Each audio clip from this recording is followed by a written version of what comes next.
এটা 2-3 বছরের সংখ্যা আছে। সুতরাং আমাদের 15 বছরে এখন 14.5 বছর হয়েছে, এখনো 15 বছর হয়নি।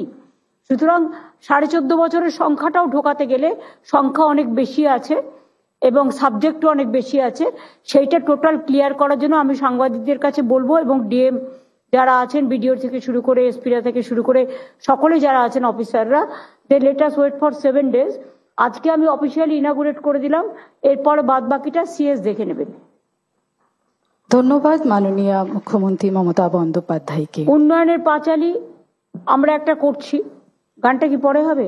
গানটা এরপর গানটা হবে, তারপরে আমি আমার কথা বলবো।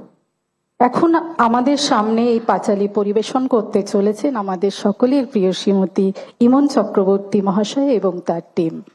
আমি একটা কথা বলি, আগে আমাদের মা ঠাকুমারা পাঁচালী গাইতেন সন্ধেবেলায় বসে, এবং পাঁচালীর মধ্যে দিয়ে মানুষের ঘরের যে ভাষা, মাটির ভাষা, সেগুলো মানুষ শুনতে পেতেন এবং পছন্দ করতেন। এটা কম্পালসারি ছিল একটা।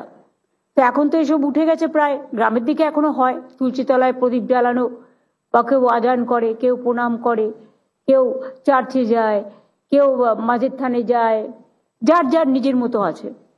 কিন্তু আমরা একটা আগের দিনের সেই গৌরবকে গৌরবান্বিত করবার জন্য পাঁচালী আকারে একটা ছন্দ বেঁধেছি, গানে সুরে ছন্দের লয়ে টানে।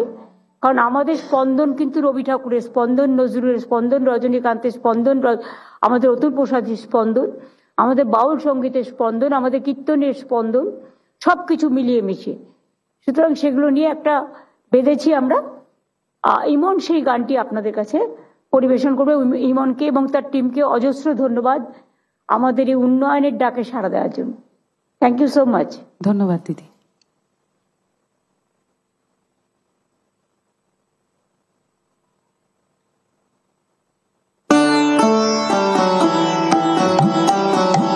বলতে এসেছি কথা উন্নয়নের, ব্যক্তি পরিবার পাড়া প্রতি অঞ্চলের।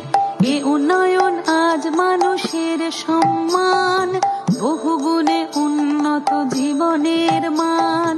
রাজ্যবাসী পরস্পর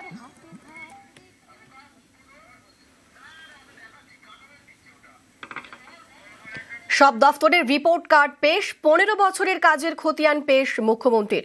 দফতরওয়ারি সাফল্যের বিশদ বিবরণ সহ বই প্রকাশ। উন্নয়নের পাঁচালী নামক বই প্রকাশ করলেন মুখ্যমন্ত্রী।